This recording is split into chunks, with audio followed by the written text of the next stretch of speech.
Hello everyone, myself Aslam but welcome to all Sabeel academy.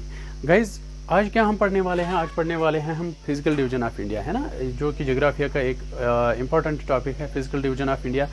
इससे पहले हमने 3 वीडियो लेक्चर्स में पॉलिटिकल डिवीजन ऑफ इंडिया पढ़ा है। आपने अगर अभी तक वो 3 वीडियो लेक्चर्स नहीं देखे तो इसी चैनल पे अवेलेबल है, आप जाके देख सकते हैं, राइट। तो इससे पहले कि हम सेशन को शुरू करें, अलसबील एकेडमी को फटाफट से सब्सक्राइब करें और बेल के आइकन पर भी प्रेस करें ताकि इस चैनल के रिलेटेड जितने भी वीडियोस होंगे उन सब के बारे में आपको पता चलेगा नोटिफिकेशन के थ्रू, है ना, जब आप बेल के आइकन पर प्रेस करोगे। तो इसके साथ साथ मैं आपको बताना चाहूँगा कि अगर आपको मेरे ये सेशन अच्छे लग रहे होंगे, अगर आपको समझ आ रहा होगा तो आप ज़रूर शेयर और लाइक कर दीजिएगा, है ना। इससे क्या होता है, इससे एक मोटिवेशन मिलती है कि हाँ भाई, मैं अगर पढ़ाता हूँ तो स्टूडेंट्स को समझ आता हूँ। ऐसा नहीं है कि मैं यहाँ पे खड़ा हो गया और मैं आपको पढ़ा रहा हूँ तो बस ऐसा नहीं होता है। इसके लिए बहुत सारी मेहनत पहले करनी पड़ती है। तो अगर मैंने की तो आपको छोटी सी मेरी आपसे एक छोटी सी रिक्वेस्ट है ना। वो क्या है कि आप को सब्सक्रिप्शन लेनी ही लेनी है, फ्री में है।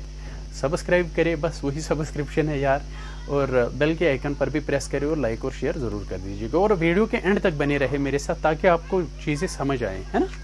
ऐसा नहीं है कि आपने नहीं पढ़ा होगा, बहुत सारा कुछ आपने पढ़ा होगा, लेकिन क्या होता है कि अक्सर मैंने देखा है कि एग्जामिनेशन में इंसान चीज़ें भूल जाता है। ऐसा नहीं होना चाहिए। तो मैंने सोचा है कि मैं आपको इस वे में पढ़ाऊंगा कि आपको कभी चीज़ें भूल नहीं पाओगे आप लोग, ठीक है।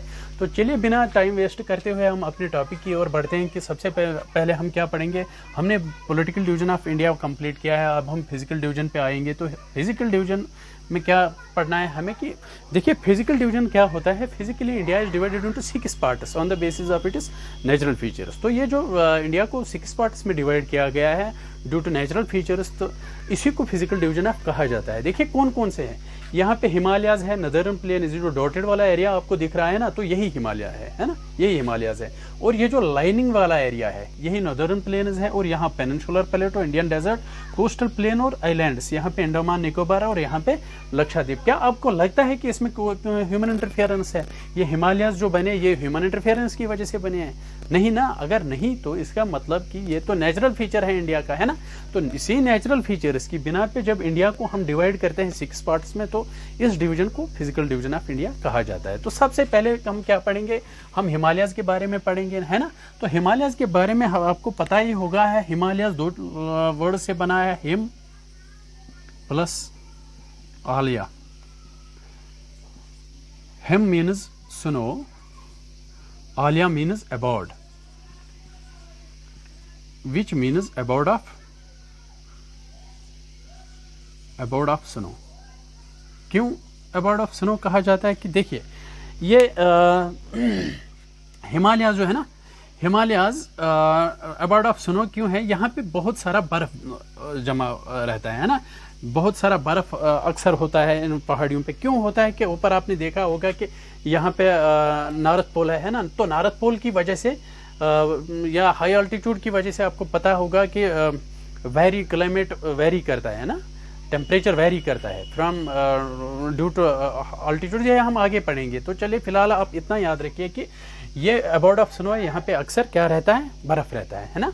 तो ये था हिमालयाज के बारे में थोड़ी सी इंट्रोडक्शन। अब हम फॉर्मेशन ऑफ हिमालयाज के बारे में पढ़ेंगे और उसके बाद डिवीजन ऑफ हिमालयाज के बारे में पढ़ेंगे। तो फॉर्मेशन ऑफ हिमालयाज सबसे पहले पढ़ लेते हैं, फॉर्मेशन ऑफ हिमालयाज।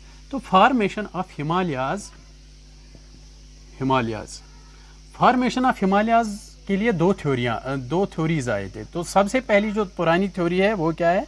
वो है continental drift theory, continental drift theory, right. तो कॉन्टिनेंटल ड्रिफ्ट थ्योरी किसने दी थी? अल्फ्रेड वेजनर ने कब दी थी? 1912 में। क्या कहा था इस थ्योरी में? इसने अल्फ्रेड वेजनर ने 1912 में थ्योरी दी थी, तो इसका नाम था कॉन्टिनेंटल ड्रिफ्ट थ्योरी। तो इसने क्या बताया था?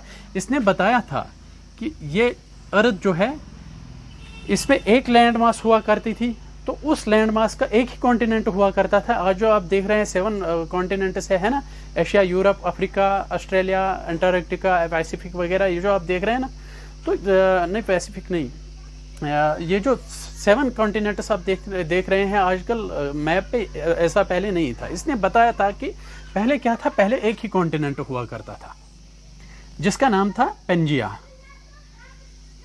Pangaea, right. तो पेंजिया जो लैंड मास हुआ करता था वो पेंजिया था। तो इसके अलावा वाटर भी होगा, है ना, तो ओशन भी होगा। तो ओशन को पंथलासा के नाम से जाना जाता था। Panthalassa, Panthalassa ocean, Panthalassa ocean. फिर क्या हुआ, ये जो पेंजिया है ये due to gravitational force of sun and moon की वजह से, gravitational force of sun and moon की वजह से ये 2 टुकड़ों में बट गया, है ना, 2 टुकड़ों में बट गया। तो जो ये वाला पार्ट है इसे कहा जाता था लौरेशिया, लौरेशिया और अंगारा लैंड, अंगारा लैंड, राइट। ऊपर वाला जो हिस्सा है ये सारा का सारा पेंजिया है। पेंजिया डिवाइड हुआ इनटू 2 पार्ट्स। जो ऊपर वाला हिस्सा है उसे लौरेशिया या अंगारा लैंड कहा जाता है, और जो नीचे वाला हिस्सा है इसको कहा जाता था Gondwana land, Gondwana land. Fine. तो जब ये 2 टुकड़ों में बट गया, जब ये 2 हिस्सों में बट गया, कौन, पेंजिया, है ना, जो लैंड मास, ये कॉन्टिनेंट जब 2 टुकड़ों में बट गया तो ऊपर वाला जो टुकड़ा है, ऊपर वाला जो टुकड़ा है वो क्या है, लौरेशिया और अंगारा लैंड, और जो नीचे वाला हिस्सा है इसे गोंडवाना लैंड कहा जाता है। तो सीधी सी बात है, जब ये 2 टुकड़ों में बट गया तो बीच में एक गैप बन गई, है ना, यहाँ पे एक गैप बन गई। ये एक ही जगह तो नहीं रहेंगे, जब ये टूट गए तो ये मूव करेंगे, ये ऊपर की तरफ चला जाएगा और ये गोंडवाना लैंड नीचे की तरफ चला जाएगा, है ना। जब ये नीचे की तरफ चला जाएगा तो इससे क्या होगी, यहाँ पे एक गैप क्रिएट होगी। ये जो गैप है ये छोटी मोटी गैप तो नहीं होगी, ये गैप जो है ये बहुत बड़ी गैप होगी। और ये जो यहाँ पे सारा आप ओशन देख रहे हैं, पंथलासा ओशन, इसका वाटर यहाँ एंटर हो जाएगा और यहाँ से एंटर हो जाएगा, तो ये भी एक बहुत बड़ा ओशन हो जाएगा। तो इसको कहा जाता था Tethys, Tethys ocean. Fine, Tethys ocean. यहाँ तक समझ आ गया। देखिए फिर से बता देता हूँ क्या कहा मैंने। कॉन्टिनेंटल ड्रिफ्ट थ्योरी अल्फ्रेड वेजेनर ने दी 1912 में। उसने क्या कहा था, उसने कहा था जब जमीन बनी, जब अर्थ बनी, तो अर्थ पे सबसे पहले क्या हुआ करता था, एक ही लैंड मास हुआ करता था, एक ही कॉन्टिनेंट हुआ करता था जिसको पेंजिया के नाम से जाना जाता है, और एक ही समंदर हुआ करता था, उसको क्या कहा जाता था, पंथलासा ओशन, राइट। फिर क्या हुआ, ये जो पेंजिया है ये 2 टुकड़ों में बट गया, 2 हिस्सों में बट गया due to gravitational force of moon and sun. और ये जो ऊपर वाला हिस्सा ये लौरेशिया और अंगारा लैंड, और जो नीचे वाला हिस्सा ये गोंडवाना लैंड। तो जब ये अंगारा लैंड एंड गोंडवाना लैंड ये तो एक ही जगह नहीं रहेंगे, ये मूव करेंगे, ये ऊपर की तरफ चला जाएगा, ये नीचे की तरफ चला जाएगा, बीच में से एक गैप क्रिएट हो जाएगी। तो ये जो गैप क्रिएट हो जाएगी तो यहाँ पे एक नया ओशन जन्म लेगा। तो जो नया ओशन यहाँ पे जन्म लेगा तो उसका नाम है टेथिस ओशन, राइट। तो यहाँ तक क्लियर। अब क्या हुआ, देखिए ये तो एक दूसरे की तरफ मूव करते ही रहे, है ना, ये वापस एक दूसरे की ओर मूव करने लगे, एक दूसरे की तरफ अब ये वापस मूव करने लगे। अंगारा लैंड जो है ये भी वापस आने लगा और गोंडवाना लैंड जो है ये भी वापस आने लगा। तो ये टकरा गए, है ना। जब ये वापस आएंगे, ये अंगारा लैंड वापस आएगा तो गोंडवाना लैंड भी वापस जाएगा, है ना, एक दूसरे की ओर। तो ये टेथिस ओशन जो है ये आहिस्ता आहिस्ता खत्म हो गए। तो ऐसा समझ लीजिए कि टेथिस ओशन ऐसा ओशन था, ऐसा सूरज था जो चढ़ते ही डूब गया, राइट। तो आज बेचारे का नामो निशान ही जमीन पे नहीं है। टेथिस ओशन आज एग्जिस्ट करता ही नहीं है, टेथिस ओशन है ही नहीं आज। कभी हुआ करता था, कभी हुआ करता था। क्यों हुआ करता था, क्योंकि बीच में ही इसने जन्म लिया था, है ना, तो यंग एज में ही मर गया, ऐसा समझ लो। क्यों, अंगारा लैंड ऊपर चला गया, हाँ, अंगारा लैंड नीचे की ओर आ गया, और गोंडवाना लैंड, तो क्या कुल मिला के हम ये कह सकते हैं कि ये एक दूसरे की तरफ मूव करने लगे। जब ये एक दूसरे की तरफ मूव, देखिए मैं आपको ऐसे समझाऊंगा, ये गोंडवाना लैंड है, ये अंगारा लैंड है ना। जब ये एक दूसरे की तरफ वापस मूव करने लगे तो जो बीच में जो टेथिस ओशन है ना, टेथिस ओशन, ये तो यहाँ पे देख लीजिए ये कम होने लगेगा, ये गैप कम होने लगेगी, तो ये खत्म होने लगेगा। तो फिर क्या हुआ, तो एक टाइम आएगा जब ये दोनों कॉन्टिनेंट्स मिलेंगे, तो फिर क्या होगा, फिर ये टेथिस ओशन जो है कंप्लीटली खत्म हो जाएगा। तो ऐसा समझ लो फिर जब ये कंप्लीटली खत्म हो गया, टेथिस ओशन कंप्लीटली खत्म हो गया, गैप फिल हो गई। क्यों फिल हो गई? अंगारा लैंड वापस आ गया, गोंडवाना लैंड वापस आ गया, तो एक दूसरे की तरफ ये मूव करने लगे। तो फिर क्या हुआ, ये टेथिस ओशन जो है, यहाँ पे जो सेडिमेंटेशन डिपॉजिट हो गए थे, उसको, उन सेडिमेंटेशन जो है उसको वो कंप्रेशनल फोर्स जो होता है वो क्या होता है, देखिए यहाँ पे गोंडवाना लैंड, यहाँ पे अंगारा लैंड, ये एक दूसरे की तरफ आने लगे तो कंप्रेशन बन गया ना। तो कंप्रेशनल फोर्स की वजह से जो इस पे कंप्रेशनल फोर्स लग गया, किस पे? टेथिस ओशन पे में जो जितने भी डिपॉजिटेड थे सेडिमेंटेशन, तो उन पे जब कंप्रेशनल फोर्स लगने की वजह से वो ऊपर आने लगे। ऐसा तो है ही नहीं कि अब वो एक ही जगह रुकेंगे। जब किसी पे फोर्स लगेगा ना, तो कंप्रेशनल फोर्स, तो वो तो या तो ऊपर चला जाएगा या नीचे, तो ये ऊपर चला गया, राइट। जब ये ऊपर चला गया तो यहाँ पे एक उठी हुई जमीन बन गई, उठी हुई लैंड बन गई। जब ये उठी हुई लैंड बन गई तो इसी को फोल्ड माउंटेन्स कहा जाता है ना।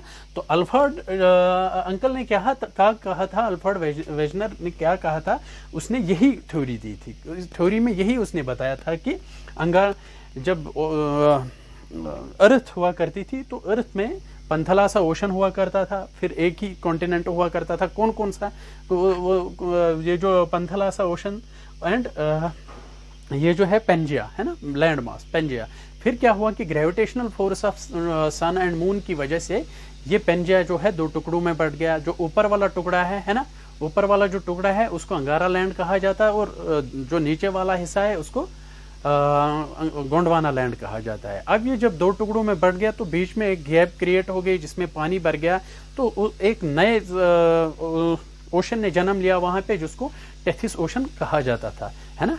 फिर क्या हुआ कि ये फिर से एक दूसरे की तरफ मूव करने लगे। कौन? अंगारा लैंड एंड गोंडवाना लैंड, ये एक दूसरे की तरफ मूव करने लगे। जब ये मूव करने लगे तो धीरे धीरे जो टेथिस ओशन था ये खत्म होने लगा। तो इसमें जो जितने भी सेडिमेंटस डिपॉजिट थे, तो कंप्रेशनल फोर्स की वजह से ये ऊपर आ गए, है ना।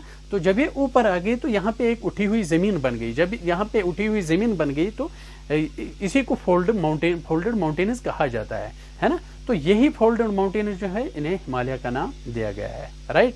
यहाँ तक क्लियर? तो ये था कॉन्टिनेंटल ड्रिफ्ट थ्योरी। लेकिन क्या हुआ, ये कॉन्टिनेंटल ड्रिफ्ट थ्योरी जो है इसको क्रिटिसाइज किया गया। कहा गया कि देखिए ग्रेविटेशनल फोर्स इतना ताकतवर तो है ही नहीं कि इतनी बड़ी लैंड मास को दो टुकड़ों में डिवाइड कर सकता है ना। एक और थ्योरी आई जिसका नाम था plate tectonic theory. Plate tectonic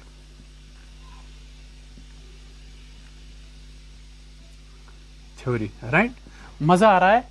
अगर आपको पढ़ने में मजा आ रहा है, मन लग रहा है ना, तो फिर लाइक और शेयर जरूर कीजिए और सब्सक्राइब जरूर कीजिएगा, है ना।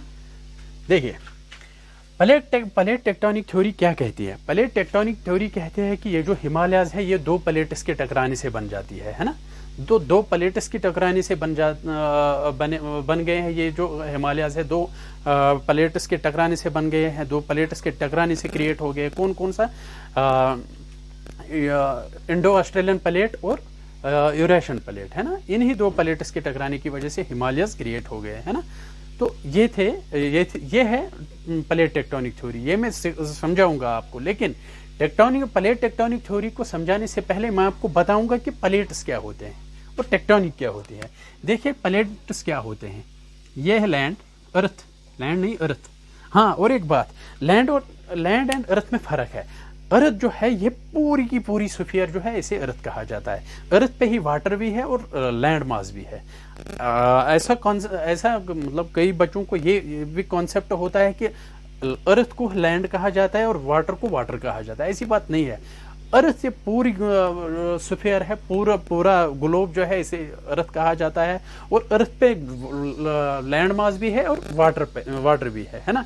क्योंकि देखिए ये जो वाटर है ना, ओशन के नीचे भी जमीन है। ऐसी बात नहीं है, ओशन के नीचे भी जमीन है, ऊंचे ऊंचे पहाड़ है ना, जिस तरह लैंड मासेस पे है। तो इसलिए पूरी की पूरी जो है ये अर्थ है, अर्थ पे लैंड मास भी हुआ करता है और अर्थ पे ही वाटर बॉडीज भी है ना, राइट। तो चलिए ये अर्थ है। अर्थ में क्या है, देखिए प्लेट टेक्टोनिक थ्योरी के बारे में, ये अर्थ का ऊपरी वाला हिस्सा है ये, उसके बाद आता है ये, और फिर आता है ये क्रस्ट ऊपर वाला जिसपे हम रहते हैं ना, जिसपे हम रहते हैं, ये क्रस्ट है। और उसके बाद आता है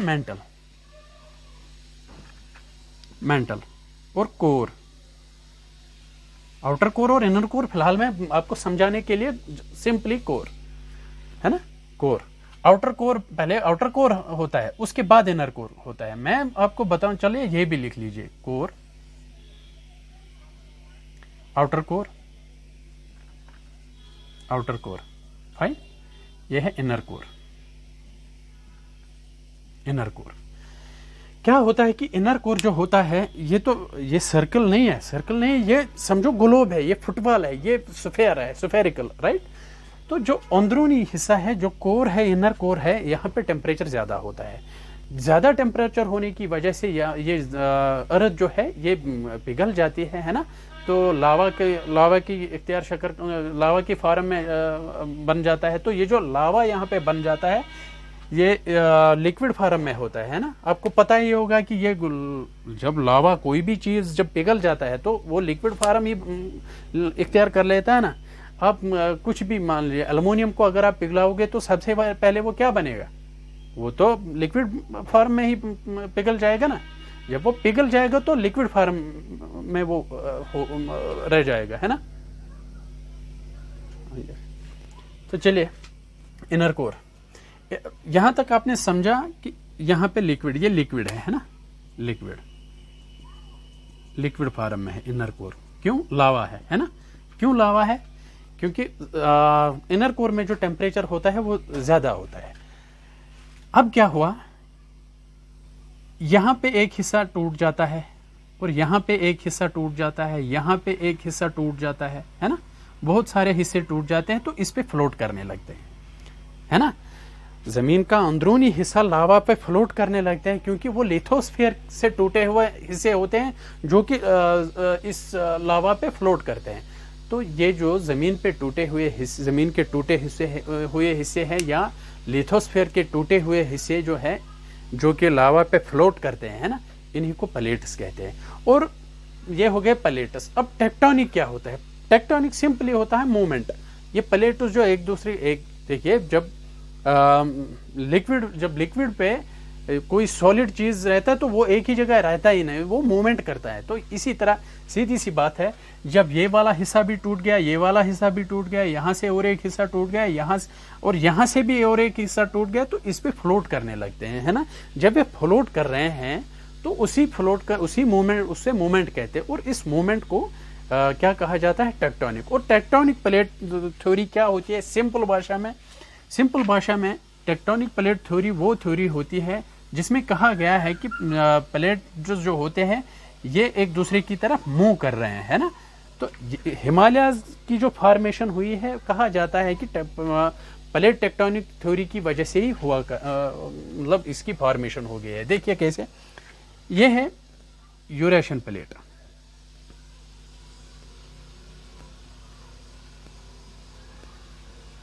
यूरेशियन प्लेट, फाइन। और यहां पे है इंडो ऑस्ट्रेलियन प्लेट, इंडो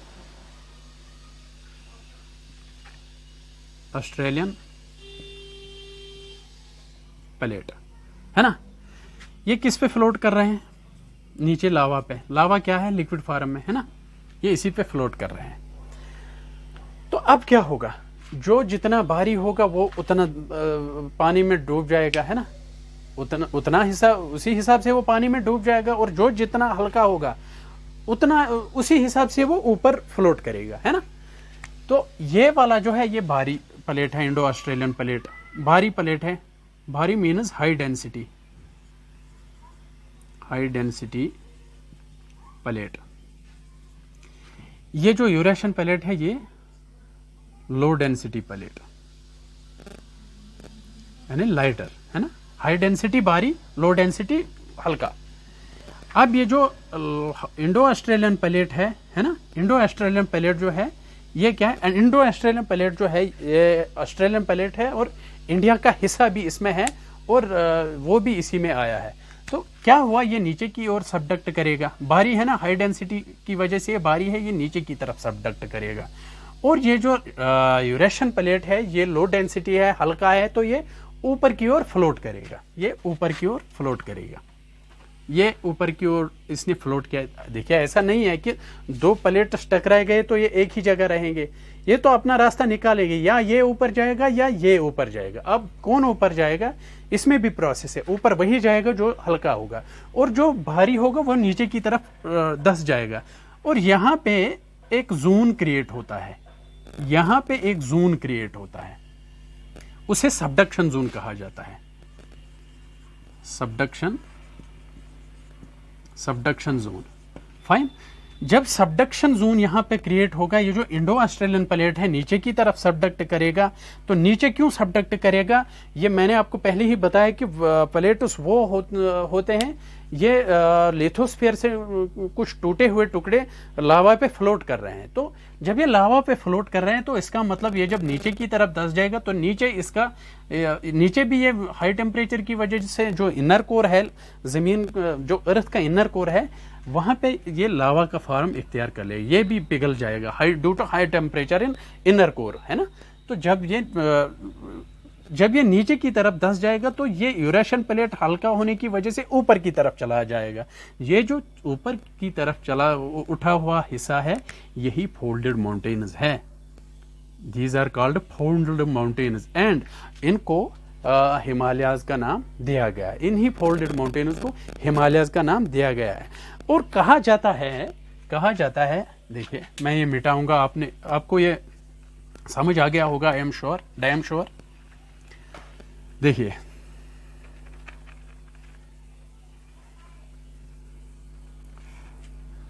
कहा जाता है कि ये यंगेस्ट फोल्डेड माउंटेन्स है। क्यों यंगेस्ट फोल्डेड माउंटेन्स है? हाँ भाई, हमने सुना है, सर ने कभी बताया कि ये यंगेस्ट फोल्डेड माउंटेन्स है, और एनसीईआरटी पे भी हमने बहुत सारी जगहों पे पढ़ा है कि ये जो हिमालयस है यंगेस्ट फोल्डेड माउंटेन्स है। लेकिन आपने कभी सोचा है ये यंगेस्ट फोल्डेड माउंटेन्स कैसे हैं, है ना? देखिए बेसिक से मैं आपको चीजें पढ़ा रहा हूं। Why the Himalayas are youngest folded mountains. देखिए सबसे आखिर में जो दो प्लेट्स टकराए, सबसे लास्ट टाइम में, जो पिछले टाइम में दो प्लेट्स टकराए, यही दो प्लेट्स टकराए, इंडो ऑस्ट्रेलियन प्लेट और यूरेशियन प्लेट। ऐसा नहीं है कि 2 दिन पहले, 4 दिन पहले, 10 साल पहले, 100 साल पहले, ऐसी बात नहीं है। बहुत साल पहले, हजारों साल पहले, मिलियन साल पहले यही दो प्लेट्स टकराए। इसके बाद कोई प्लेट नहीं टकराया, है ना। टकराए भी होंगे, ऐसी कोई बात नहीं है, लेकिन उनसे क्या हुआ, उनसे वो नहीं क्रिएट हो गए, उनसे कोई पहाड़ियां नहीं बनी, उनसे कोई माउंटेन्स नहीं क्रिएट हो गए। और जो पिछली बार जो माउंटेन्स क्रिएट हो गए, इन्हीं दो प्लेट्स के टकराने की वजह से हो गए, और इसके बाद कोई नया फोल्ड माउंटेन नहीं बनाया। इसलिए हम कह सकते हैं कि ये यंगेस्ट फोल्ड माउंटेन्स है। और इसके अलावा ये एक्टिव माउंटेन्स है। एक्टिव माउंटेन्स क्या है, ये तो आप लोगों ने कम ही सुना होगा कि ये हिमालय जो है, दीज आर एक्टिव माउंटेन्स। क्यों एक्टिव माउंटेन्स है? देखिए मैं बता देता हूं। एक्टिव माउंटेन्स ये इसलिए है कि ये यूरेशियन प्लेट और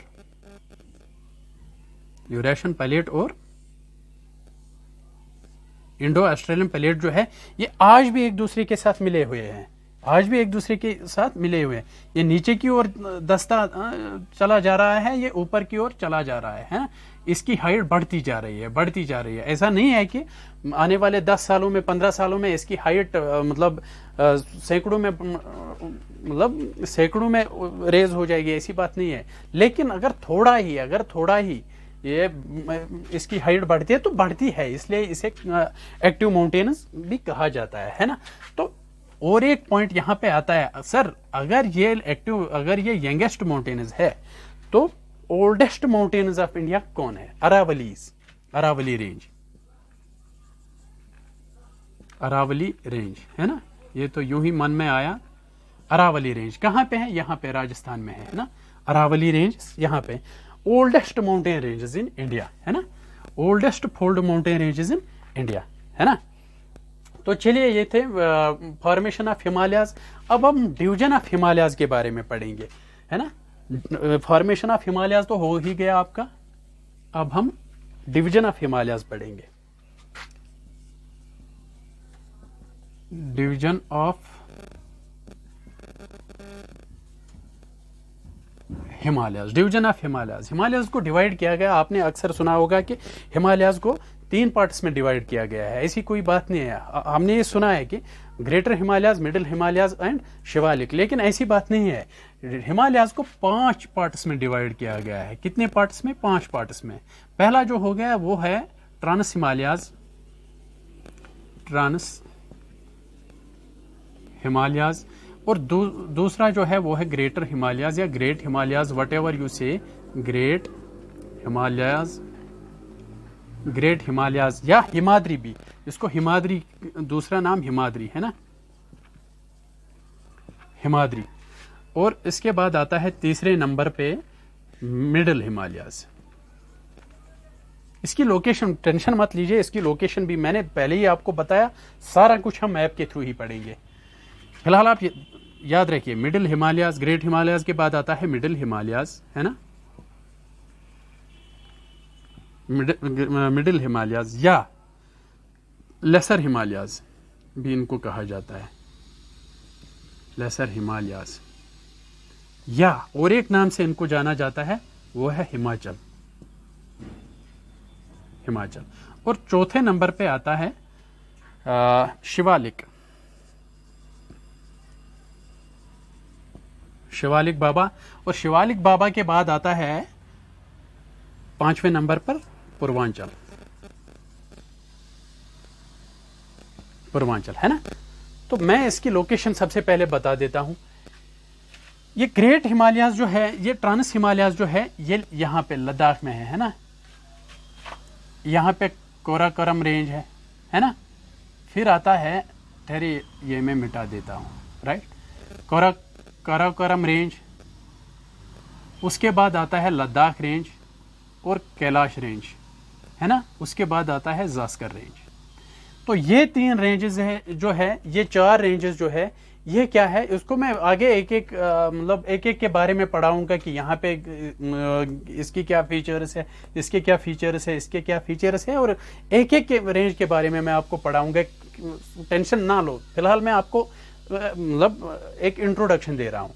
तो ये चारों रेंजेस जो है मिलकर ट्रांस हिमालयाज कहा जाता है इन्हें, है ना। तो इसके बाद और एक रेंज आता है ग्रेट हिमालयाज, ये है ग्रेट हिमालयाज, है ना, इंडस से लेकर नमचा बरवा तक, ये है ग्रेट हिमालयाज। ग्रेट हिमालयाज के बाद आता है मिडल हिमालयाज, यहां मिडल हिमालयाज। मिडल हिमालयाज के बाद आता है शिवालिक बाबा, यहां ये है शिवालिक बाबा। और हो गए 4 ट्रांस हिमालयाज, ये चारों मिलकर 1 2 3 4। उसके बाद ग्रेट हिमालयाज, ग्रेटर हिमालयाज, ये जो सबसे हिमालयज, ये हाईएस्ट माउंटेन पीक्स यहीं पे है। दुनिया के 15 हाईएस्ट माउंटेन पीक्स में से 10 माउंटेन पीक्स यहीं पे एग्जिस्ट करते हैं। उसके बाद आता है मिडिल हिमालयाज, हो गए 3। और चौथे नंबर पे आते हैं शिवालिक। और शिवालिक के बाद आता है पूर्वांचल, यहाँ पे ये वाली जो हिमालय रेंज है ना, कि ये भी डॉटेड एरिया था ना, बताया था ना मैंने आपको, ये था, ये है पूर्वांचल। तो यही इन्हीं 5 पार्ट्स में हिमालयाज को डिवाइड किया गया है। तो हम ये कह सकते हैं कि Himalayas are divided into 5 parts. तो सबसे पहला ये जो रेंज है, ये जो 3-4 रेंजेस है, ये मिलकर क्या बनाता है, trans Himalayas, greater Himalayas, middle Himalayas, Shivalik and Purvanchal, है ना। तो गाइज आज के वीडियो लेक्चर में बस इतना ही। मैं नहीं चाहता हूं कि आप बोर हो जाएं, है ना, मैं ऐसा नहीं चाहता हूं कि आप बोर हो जाएं। बस शॉर्ट वीडियोस अगर होंगे तो क्या होता है कि मैंने अक्सर देखा है कि जब बच्चे देख रहे हैं कि हाँ भाई ये 1 घंटे का वीडियो है तो इसको स्किप ही कर देते हैं। मैं नहीं चाहता हूँ कि ऐसा होना चाहिए। छोटे छोटे वीडियोस में सारा कुछ समझाऊंगा आपको, और मैप के थ्रू सारा कुछ मैं आपको समझाता हूँ। और प्रैक्टिकल इससे क्या होता है, मैंने पहले भी आपको कहा कि एक इस तरह का मतलब पूरे इंडिया पे एक तरह की नज़र बनी रहती है कि how India is physically and politically located, है ना, एग्जिस्ट कैसे करता है। तो एक नज़र सी बनी रहती है। और मैं आपको एक रिकमेंडेशन देता हूँ फिर से कि आपको आपके पास अगर इंडियन मैप होगा जो आपने बाजार से लाया तो वेल एंड गुड। अगर होगा या ना होगा कोई बात नहीं, अगर ना भी होगा, वैसे तो होना ही चाहिए, अगर ना भी होगा तो अपने हाथों से आपको मैप बनाना ही पड़ेगा, और तब तक बनाना पड़ेगा जब तक कि अच्छे तरह से आपको पूरा इंडियन मैप बनाना नहीं आएगा। तो उसमें क्या है, उससे आपको अपने हाथों से लिखी हुई चीजें अक्सर याद रहती है ना। तो इससे क्या होगा, इससे पूरी लोकेशंस पे आपकी नजर बनी रहेगी।